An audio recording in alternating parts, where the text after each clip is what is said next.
Hi, everyone. On this podcast, you will get the latest in AI technology for go-to-market teams, where we're going to explore how to use this evolving technology to uncover more revenue for your business. I'm Shay. Over the last 5 years, I've built a $20 million revenue engine for one of the UK's top startups, and most recently launched a business in Japan where we hit 50 B2B customers in 9 months. And I'm Lewis Stock. Whilst building with Shay everything he just mentioned, I orchestrated the GTM AI engine, which we're now productionizing as we co-found together NXL. Hello and welcome back to the NXL podcast. So we've just had a nice week together in Dubai. I'm missing the sun. Day one back here in London. How's it going out there, Shay? It's good. We miss you. So you left yesterday. Had a lot of ups business wise. Really positive. We got a lot done, but had a few downs as well. Unfortunately, I cracked my rib doing some e-foiling. If anyone knows what that is. Yeah. Well, yeah. So that was one of the benefits of meeting cool people out in Dubai. Is they had an E4 that we could have a go on, but we won't talk about you not being able to get up on the board, Shay. Yeah. And then, unfortunately, I also went to my 2.5-year-old sports day, and I did the dad's race, and I thought I was going to win, but I actually lost, and I not only lost, but I also slipped, which was really bad. So that was a bit of a reality check. So business-wise, really good. Activity-wise, maybe not so much.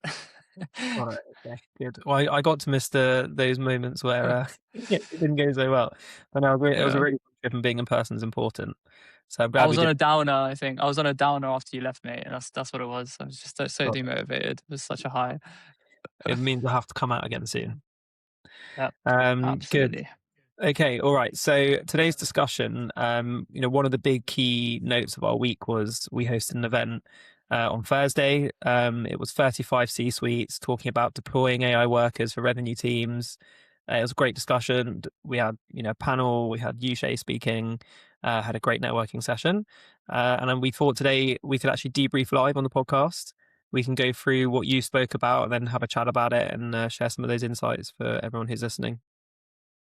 Yeah, absolutely. So amazing event. 35, mainly kind of C-levels. I'd say 70 to 80% CEOs across the board, really intrigued to understand how they can use and deploy AI to scale their business and scale revenue without increasing headcount. And mostly, I would say, kind of SME or mid-market businesses, if I'm not wrong. So that was really exciting. And yeah, so I think, my message initially was that the companies that win in the next 24 months won't necessarily be the ones with the best people. They'll basically be the ones that are combining great people with AI to execute 10 times faster. And I think that message landed well, and people were quite intrigued. But I think before I went into the deployment of AI, there's the point that I made was that there's so much noise around AI right now. You're seeing it everywhere. AI is going to replace your job. AI is going to help you scale your revenue. But the core principles and fundamentals of business have not changed. So I actually went into that in a bit more detail. And it's always been humans plus tools, and now it's humans plus exceptional tools. So yeah. Well, I think it's also exceptional humans. One thing we're really keen on is the fact that it's not one or the other. I think the host of the panel discussion was saying, you see in the media either AI is going to take all our jobs, or the other way around. It's not going to work. And I think that's the place that we're in. That point is, let's take high performing people, let's give them great tools, and let's supercharge outcomes. And when it comes to revenue technology, this going to be huge for a business. Yeah, absolutely. So we started at the very core of a business, right? There's 2 levers to grow your business as a business owner. You've got top line and you've got bottom line. When it comes to top line, it's about increasing revenue, it's about acquiring more customers, or it's about generating more value per customer, whether that be by improving your gross margins, so that's your total revenue minus your cost of goods sold, or increasing upsell, increasing retention. On the bottom line, it's about how can you either reduce cost, increase the level of automation, or increase productivity per head. And I think we touched on both, and I would say your panel touched maybe more on the bottom line, and I focused quite a lot on how to build an AI first business. Yeah, well, what was actually nice about the way you structured it was, we didn't directly go straight into AI. It was more of you flexing your RevOps muscles and talking the real talk about actually what it is that builds a revenue engine. I think that really hit Yeah. home with the C-suite in the room. You could hear the agreements and the noddings of heads, and that was a nice place to start. You'll get onto it in a minute, but what actually creates a revenue machine? What's your cost of acquisition, and how you can use tools to scale your revenue, but not necessarily your bottom line. Yeah, absolutely. I think part of it was just the frustration of like just so much noise on AI, and I almost wanted to make the point that like, guys, yes, AI is unbelievable, it's revolutionary, but the things that you do day to day and the core principles of business just have not changed, and everyone needs to factor that in before they even can think about making this investment. Yeah. So Well, we went. before I just Sorry. jump in as well, like before you make any huge change, you can see it in electric cars as well. You can't move too far away from what people are used to. And Yeah. the core basis of a business is where you have to start. So before you go and make your flashy AI system, you have to go through the steps within your business to actually get those outcomes. I think that was definitely what we spoke about there, was let's get the fundamentals right and get AI to supercharge them. Absolutely. And what are those fundamentals, right? So the first thing we spoke about is like, okay, as a business owner, you need to have a strong product or service, one that, genuinely solves a problem or a need. And you need to know who your target ideal customer profile is, and, really understand what their pain points are and how your product is a solution to their needs, right? That's fundamental to any business. And if you don't understand that, then you're going to struggle. Um, and then once you have that, it's like, okay, cool. Now I can create a compelling offer, and I can create an offer that differentiates me against my competition. So those three concepts: strong product, understanding your customers, compelling offer, you need to have those in place before you can even think about investing in GTM and investing in AI workers, right? Because if you don't have those things and you do make the investment, you're just going to end up with money left on the table, a leaky funnel, and AI will just help you basically lose money faster. Yeah, well, as in, if there's something someone can't buy, if you email someone 1,000 times, they're still not going to buy it.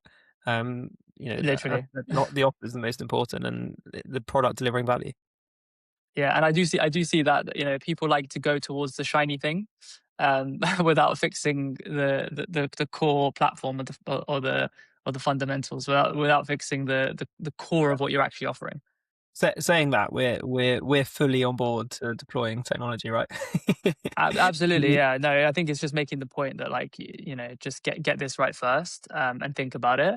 But once you do have those things right, it's like, okay, cool, we can start acquiring customers. And how do you acquire customers? You build a brand, you build connection with your target ideal customer profile at scale.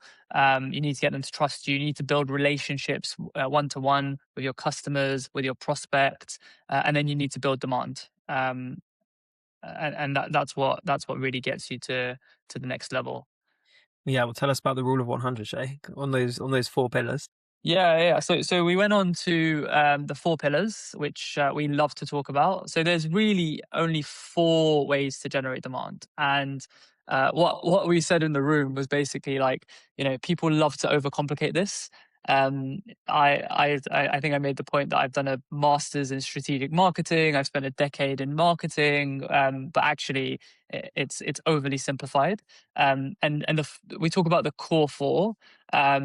And it's about warm outreach, cold outreach, posting free content, and running paid ads. So when you start with warm outreach, you're basically talking about reaching out to people who that could be existing customers who are your best advocates, giving you warm introductions. That could be ex-colleagues, that could be friends, that could be family, right? To essentially buy your product or service, or at least recommend it. The second point is around cold outreach. So that's reaching out to people you don't know, which is quite obvious. And then it's like posting free content. So how can you offer value to people? So it's not just about blog posts, link. That's a big part of it. Producing blog posts, producing LinkedIn posts, but how can you offer value to your target ideal customer profile? So in that example, I actually used the example of that event. So in that event, we got 35 people together, and we were giving them value. We were giving them everything we learn.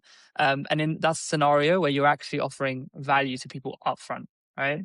And then the final thing is paid ads. And the point I made around paid ads is like, you need to make sure you nail the first 3 quadrants before you even, you overly invest in paid ads, because paid ads is like the final piece of the puzzle, the striker who scores the goal. It's almost a CTA right at the end. Yeah, totally. And this is definitely where we start to see where we want to implement AI is what are these 4 pillars and how can you supercharge them. It should be easier to, if content is so effective, and we've seen it ourselves, right? This is one of the things we'll talk about later, but it has been the connection between content and also outreach together. The inbound outbound engine is so powerful, and people overlook that, and that's where we want to get AI to help. Yeah. So we talked about, of course, the core 4 ways to generate leads, demand, and customers for your business. And then what we went into is actually, okay, so now you've got your core 4. These are the things you need to do. But actually, there's a level of volume that is required across these 4 core segments that people underestimate.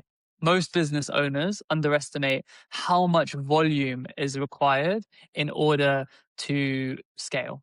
And that's always been a massive challenge. So in Japan, Lewis, you and I followed the rule of 100, and we basically did, that what all that meant was that we did 100 reach outs, warm or cold, on a daily basis, or we did 100 minutes of content, and that could be running an event or a breakfast session. It could have been a blog post, it could have been a podcast like this.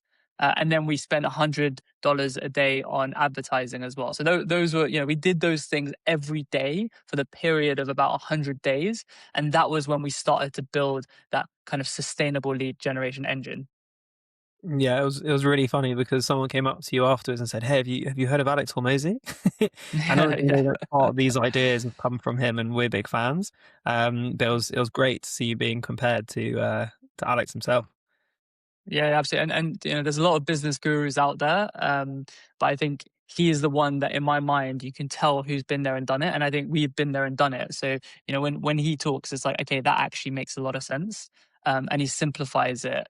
So it's really, I do believe this is super powerful. But there's usually, when we speak to businesses, we talk about that level of volume, but there's usually a couple of blockers to it. Either business owners will say, I don't have time to do that much volume, or they'll say acquiring customers is too expensive. So for the first objection, the point we made in the room is, yes, you are business owners. It's fair enough. You have, you wear many hats across your business, but the prioritizing growth should be on the top of that list. If you really want to, take your business to the next level, depending on what revenue bracket you're in. And I think that was an important point where it kind of hit home for people. What do you think? Yeah, like I think when you got into the numbers, people, someone asked like, what is CAC, Shay? Like they kind of, Yeah. I think we had various business owners there, right? Like we had one where we might talk about it a bit later, but we had gone around his warehouse that week, and it was an incredible business. It was 3D printing, and he'd gone into making the actual plastic that goes into the 3D printing and making it sustainable. And fundamentally, he's really got, it's a 75-year business, family run. He's got a total eye consistently on how much money am I spending. His big expenditure is on these machines, and it's like, if I'm going to go invest in having more people, like that is a big decision for me. He had a sales team who weren't there. I remember we went around and we're like, it's great to see they're not actually sitting down, they're going and meeting people. And he said, yeah, exactly. Don't make the seats too comfortable. So I think that these core decisions are like so crucial to like SME businesses. Is where do I invest my money, and how do I get the most out of it? And understanding the fundamentals of what is CAC and lifetime value, and how do we remove those blockers that can those ratios very favorable for a business is, is the future of what we're creating. That is key. Yeah, you hit the nail on the head there. So acquiring customers is getting more expensive for businesses. There's the point that we made. There was a stat from I think it was Paddle, where 75%. There's been a 75% increase in the cost to acquire a customer in the last 5 years, and you and I have seen it across the board when we reviewed the numbers. And for those who don't know, the cost per acquisition is basically your total spend on sales and marketing divided by the number of customers you acquire at any given moment, so over a period of time. And that's an important metric, but you shouldn't look at that in isolation. What you also need to look at is the lifetime value of a customer. So the lifetime value is your average gross profit per customer multiplied by the number of years that customer is with you, right? And if your lifetime value is 3 or more times your cost to acquire a customer, you've got a sustainable engine, right? If it's 5 times or more than your cost per acquisition, you're probably underspending on sales and marketing. But the reality today is that it's actually cost per acquisition, the LTV to CAC ratios are now much lower than they used to be. And it's, you're looking at circa 1.5 to 1, 2 to 1, which is not sustainable long term. And I think that's the point we're trying to make to businesses. But there is some good news. And the good news is that AI can level the playing field, right? So, we're living in a world now where you can execute like a very big team without hiring hundreds of people. And that, I think that's what is really exciting in today's world. Yeah, and one of the stats we spoke about was in a salesperson's day, 70% of their time is spent doing admin. Historically, that was, I think it was 2026 report. I think it was HubSpot who had written it. And that's ridiculous, isn't it? That if you've got exceptional human sellers who have emotional connections and they sell based on relationships and all the things that humans do best, why on earth would we be scaling our product to get them to do 70% of the time doing admin? It doesn't make sense, and that's why we really focus on that good news. And the interesting thing is it was a revenue talk, but we started off as like the idea of how would you build your own business, just because there was such a various range of people there. There was the the C-suites who hadn't really been on the AI journey but wanted to get on, so we had to go on a bit of an education of why AI. And then obviously people who are adopting it, and we had AI specialists in the room. So that's where we started, right? We started of kind of the how would I set up a business. Yeah. It's basically the core fundamentals. I think the point is that they haven't changed, right? As we talked about. I think so. What we did then is we wanted to actually get really, really practical on how they could deploy AI into their business, and we actually walked through a step-by-step guide on if we were to start today, how we would go about building an AI first business without scaling headcount. So that was what we did next. And so where did we start? So we started by going and talking about, a website. So this is a very simple example, I would say. But, if you were starting a business in the old days, everyone needs a website, right? You need a website for credibility. You need a website for conversion. And if you were to go and start, in the old days, you wanted a website, you'd get a website quote, you'd probably get a quote from either a freelancer or a development agency, and maybe they'd quote you $3,000 to $5,000, and they'd probably give you a maintenance charge to support the platform ongoing, right? Today, we're living in a world where you can use tools like Replit, Lovable, and all these vibe coding tools to build a website from end to end with very advanced functionality. And you can do it for $200. I use the example of when I asked you to go and create a website, and you were on the phone with your internet service provider, and you basically did a website within an hour. And at the time, I was like, "What is going on? This is unbelievable." Yeah, well, look, I think everyone's seen we've all done the vibe coding gamble, right? Which is put a few prompts in and see how much money we can spend and what comes out of it. But ultimately, they've got so good now that you can produce high-end websites that you can publish, for $100, and that's like, to think we would be having that conversation a year ago. It's totally changed the game. Yeah, absolutely. And if anyone who wants to see our website fully vibe coded, not a line of code that we had to write ourselves, it's www.yournextlevel.io. So you can go take a look and give us some feedback if you want. Yeah. And I think what was nice is we then thought, okay, could we do this for an actual product? Yeah. That was the next step. So we talked about that. So the next step, if I was to go start an AI business today, is like we need a product, right?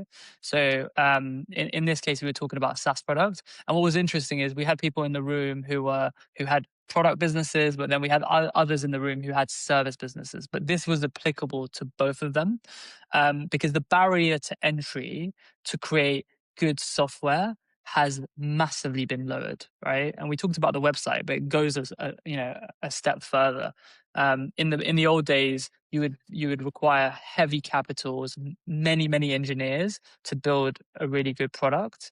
But we're living in a world now where tools like Claude Code are basically making technology much easier to build. And instead of hiring 30 engineers, you can now hire 2 to 3 who can deliver 10 times more.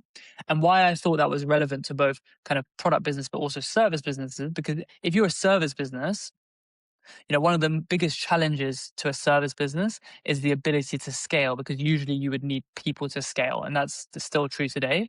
But if you are speaking to your customers on a regular basis and you identify certain pain points that they're having, you can start thinking as a service business of how you could kind of build a product to fulfill some of those needs, and then you create a more recurring, scalable revenue line within your business. And I think a lot of people took to that well as like, oh, this is an opportunity.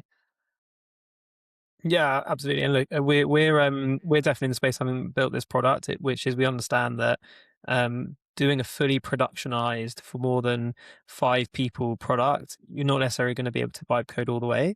But it's just incredible now what you historically would have cost millions that you can now do a really tight 5-person team working with tools and then taking what comes out of it and making minor adjustments. It's it's changing what it means to be a developer, right? Or it is not coding all day long. It's actually strategically thinking and working out problems and prompting in the right way. And I think that's really the energy that we've gone here across all the topics. Is there's high performers who can do that strategy and who can make those big business impacts. So give them the tools and the new technologies that enable them to do it. Yeah, absolutely. And with the product, we actually came up with two different examples that we shared with the team. The first one was we had created our own productivity tool that we were using internally. You're using it. Some of our team are using it, and that's an example of one that was 100% vibe coded, and it's literally an application we use every day, and it's helpful for us, right? But as you said, going from a product that you're using between 4 to 5 of you versus a product that's being used by thousands is still a different ballgame, right? We're not quite there yet. So when it comes to productionizing a SaaS product, you still, you get 80%, 70% could be vibe coded, but you do need some development capability, right? But those developers are no longer writing the code, they're orchestrating code, which is the big difference. And they're able to do 10 times more as a result of that, which is a huge opportunity. Yeah, I feel like we're ahead of the curve in a way, which is we saw that the barrier to entry was lower, and that's why we kind of went headfirst into building technology. I think historically, if we tried to do what we're doing now, even a year, 2 years ago, wouldn't have been possible with the size of budget we have. Yeah, absolutely. Okay, so we talked about creating a website, vibe coded, few $100s. We then talked about building a SaaS product, which has become easier to productionize. The next thing we talked about to the stakeholders in the room was the fact that we now we've got our product, we've got our website. We need to start building brands, and we need to start building the top of the funnel awareness, right? So we said we basically create an AI agent to automate 80% of what a content marketer would typically do. And in this case, the agent would, on a regular basis, review daily news in your industry or your niche. And it would create high-performing blog posts, high-performing LinkedIn content. We also talked about the fact that it could create paid ads. And it also, one of the things we've done is we've created an agent that can listen to our calls with our clients and create content off the back of that. So you're actually creating content that's relevant to client needs, which I thought was well received in the room. Yeah, definitely. Well, this is the exciting bit where you can get, multi-agents working together. So you've got something, summarizing and feeding off of, cool transcripts, but then automatically passing it over to your content engine. What one aspect that I think went down well was the barrier to sales and marketing, where historically you've got content or marketing on one side, producing leads, and then you have sales on the other trying to close. And there's always been that bashing of heads where sales aren't closing enough, marketing aren't producing enough leads, and that doesn't need to be the case anymore. I think we can create one revenue team by this multi-agent communication, and that's a huge win for businesses when politics or process gets in the way. If we can remove that. Yeah, a huge win. But in terms of the content agent that we were kind of advocating, we actually put some proof points on the back of this as well. So the first stat we came up with, which kind of I think wowed the room at the time, is that 80% of C-level stakeholders, CEOs, CMOs, CROs, don't actually post on LinkedIn. So there's obviously a huge opportunity. And there's two options, right? You can grow your personal brand, you can grow your company brand. Ideally, you do both. But personal brands, LinkedIn did a study, and personal brands grow 20 times faster than a company brand. And I think the LinkedIn study was basically one where they posted the exact same content at the exact same time on a personal brand and a company brand, and they saw that the personal brand took off 20 times faster, right? And it's free marketing. So it's not about having millions of followers. It's about having, a few, even if you have a few of the right type of followers, that can have a massive impact on your business. Actually, one of our ex-colleagues, who shall not be named, did a post. So she started in 2026, I would say, like really aggressively posting, maybe once a day. And one of her posts on LinkedIn hit about 2,000 likes and 300,000 impressions.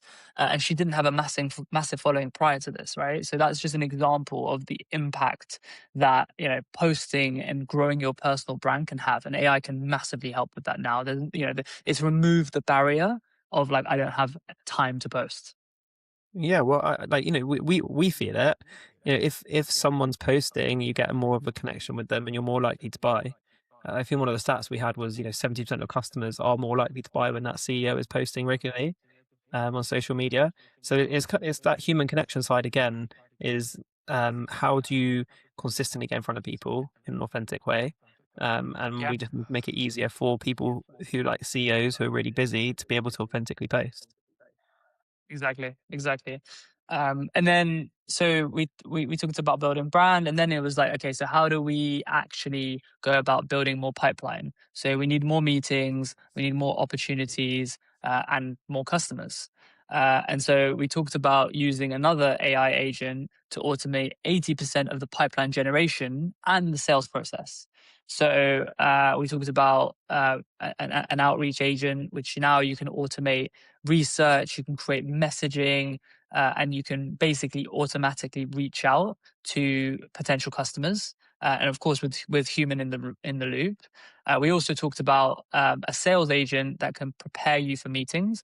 I think maybe we've spoken about this before, but one of the biggest challenges of any salesperson who's high performing and has multiple deals is being able to follow up. And if you can save salespeople and give them that time back and write follow-up emails and prepare for meetings in the most optimal way where it understands best practice, that is a huge opportunity for to close more deals and unlock more revenue over time.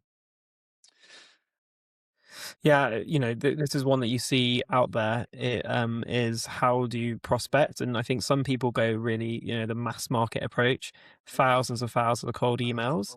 I think what we're really interested in is how do you do the nuanced behavior that really pushes the dial when it comes to prospecting? Again, the high performers, the people who have a lot of credibility, are your best SDRs. So, in reality, the founder of a business, small SMEs, they're the ones who really generate a lot of leads. So and like, why is that? Well, if you can get them to comment on people's posts, if you can get them to engage in a really personalized way at the right time, it doesn't require a massive audience or a massive TAM. It's like a really targeted, focused approach that can win. And the reason why people don't usually do it is the amount of time it takes. If you can, do this in a way like what we're building, it can have a massive impact. Definitely agree, and I love that point on, the C level, the business owners, the people that that can unlock so much more, and people want to hear from those people. They can be your biggest lead generators within your business, and I think that was really the point we were trying to hone in on during the session. And again, I think it was really well received. So, we had people come up to us afterwards, asking us how they could build these agents and how they could use their personal brand and grow their personal brand. So I think the message was landing pretty well. Yeah. And then sorry, go on. I was just going to say, like, I would love to, we were challenging ourselves. One of the reasons we went for some nice long walks and strategy sessions, and we were discussing what our ideal customer profile is. And we think definitely one of the segments is businesses who are, 5 million plus revenue, but founder led or led by certain personalities who can be really credible. So, if that's you and you're listening, we would love to have a chat with you, because we'd love to test that, because we think that we could really utilize who you are and what you're building to generate leads, not just for yourself, but the whole of your sales team. Yeah, agreed. And then we looked at an example. So I think we maybe mentioned this before, but when Lewis and I were in Japan, we had very little network. So, we didn't have a lot of time. So we needed to up our output. And this AI agent that helped to kind of automate and find the right people, craft the right messaging, really allowed us to scale who we were speaking to, allowed us to book more meetings. But I think we were quite important in terms of we actually started to turn up to those meetings and add value. So it was like the human being combined with the AI that allowed you to get some of that time back, which was key. And we were able to, in 6 months, generate 1.2 million in pipeline. 30 of the 50 customers that were generated were outbound customers. So yeah, bit of a use case there, which was cool. Yeah, no, I really like it. We also spoke about so the things we're speaking out here are mainly we're focused on that B2B value based sell moment, but we did switch it up a little bit and had like a challenge, which was how could you use voice AI in that sales process. So we had a really good demo, right? From someone who's implemented this in businesses. We found at the moment, and I'll let you go into the example, that we definitely feel where the technology is at is it's a much more transactional sale. Something like car insurance, but 6-12 months time, is the possibilities are going to be so interesting.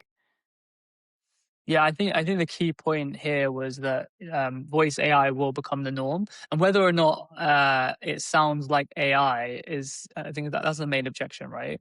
It's kind of irrelevant, because if I'm calling up and I want to speak to my internet service provider, or if I want to buy insurance, if that AI agent is helping me to do things faster, is adding value, I don't really care whether it's a human being or if it's an AI. To be honest with you, that may be me, but I've also heard that from many people. And the example that was used actually in the session was, someone came and demoed a voice AI agent that was selling an insurance product. And it was a live demo. It worked flawlessly, as in it was a flawless demo. Of course, it still sounded like AI, but again, it didn't really matter. Most people were very impressed because they were like, okay, wow, this AI agent is still delivering value. And that's what it comes down to. And then we talked about some other use cases as well, which I think we've spoken about before, which is like how you can use it in inbound lead qualification. So we all know that if when someone fills out your form, they raise their hand to speak to you. If they fill out that form and someone responds to them within 5 minutes, you increase your chances of converting that lead into an opportunity by 70%, right? But the reality is always different. Not every high performer can get out of their car or get out of their customer meeting to follow up within 5 minutes. So a lot of companies are using inbound lead qualification and voice AI in that scenario, which is actually working. And within 1 minute, they're following up with a voice AI, and that voice AI qualifies the individual and immediately books in a session with a salesperson. So that's just one Well, scenario that we've seen work well. yeah, I totally agree with you. The norm will be people interacting with AI in the future from a voice perspective, and people will be okay with that as long as it offers value. And in this scenario, waiting on a phone for 20 minutes to speak to someone who's going to ask you a flow chart of questions, this is Yeah. so much higher value. The interesting piece will be in, B2B value selling is how you can implement it. That inbound lead qualification we spoke about, I think, on the last podcast. Mm. The ability to show within a moment of someone registering on your website that you're interested in qualifying them, understanding their problems, prepping for a meeting. Actually, I'm quite, to use my time better when I'm speaking to you in person. I'd much rather have a 5-minute conversation with AI just to summarize exactly what I want to get out of that session. Yeah, absolutely. And as I said, I don't think it's quite. I mean, I don't think it will ever. I think I shared this in the room. My opinion, but I don't think it will ever take over a value-based sell, because I think ultimately people buy from people, and I don't see that changing, anytime soon. But for anything kind of transactional, anything that's just more kind of day to day BAU, I do think it has a place. And we're already seeing that now. The final message that we gave to people was, it's a really bright future. We didn't talk about much about the risks of AI. Maybe that's our positive nature. It was all kind of great, and there were obviously a few people in the room who were kind of like, oh, what are the risks? And but we're very focused on how you can use AI in a revenue context. Of course, there's risks to it, and if AI is in the wrong hands, there's all sorts of things that can go wrong. I But think the thing we did speak about when it came to that is the adoption curve. And the example we gave is the junior employee. So you wouldn't Mhm. just put a junior employee in place in your business and not train them and not give them context, not give them the time to succeed. And I think people, because they're used to SaaS and software, just click and go. There's that element of people not doing the training and it not being relevant, or not, it's a bit scary, isn't it, when it's potentially answering calls or following up automatically to people. There's like business risk in there. Now, if you're Yeah. not going to train it appropriately, you're not going to get the results you're expecting. Um, but that was an interesting topic, I think. But it's definitely the biggest barrier is people are going to adopt and it's going to plateau because they're not investing that time. And so, for us, our product decision is we very much want to have a hands-on implementation at the beginning while we learn how to do that in the best and the quickest way. And so that's what we're doing our side, because I think that's our biggest barrier and risk to the adoption. Yeah, absolutely. Um, Yeah, so just to summarize, core business fundamentals, business principles still apply, and they always will. Um, the second point was, make sure you get your product offering, you understand your ideal customer profile and what your product solves for them, and your core offering is good before you invest heavily into all of these GTM and AI deployments. If you've got those things in place, then absolutely you can level the playing field, and compete with the big boys and the big dogs by using AI. And then the final message was, the future is bright, and it basically looks like humans and AI working together to unlock maximum productivity. And hopefully everyone in the room will now take advantage. Yeah, there you go, mic drop. Yeah. So yeah, before we sign off, Shay, I think between us now, as part of the debrief, we definitely we're big advocates for running events and human connection. I think they add a lot of authenticity to what you're talking about. It shows expertise and credibility. So that's something we're definitely looking at, is how we can utilize that. And how would you say, based on what I've just said, the success of it was? Did we land what we wanted? Did we add value? Were we experts? Yeah. Well, listen, I think we're all about adding value. And I believe, from what I saw, and maybe I'm biased, but everyone walked out the room having either met someone that inspired them. We actually did build an AI agent that recommended who in the room should speak to Good. who, based on kind of scraping profiles. And that was quite people that resonated quite well with people. But then also having learned how to, today or tomorrow implement and get started with AI in their business. And from what I felt in the room, that's already happening. We've already had messages of people asking how they can deploy AI agents and to unlock more. So lots of good conversations.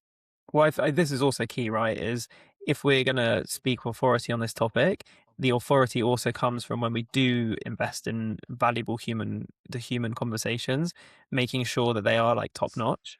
And you did Yeah. a really great, coming into Dubai from London, I didn't do as much of the organizing as you, and you did a great job of making sure that this was from, the place that we went to. Big shout out to the Rufescent who hosted us, to the Yeah. topics, the leaders who spoke, and how we ran the networking, even using AI to do it. It was you did a great job. Yeah. Thank you very much.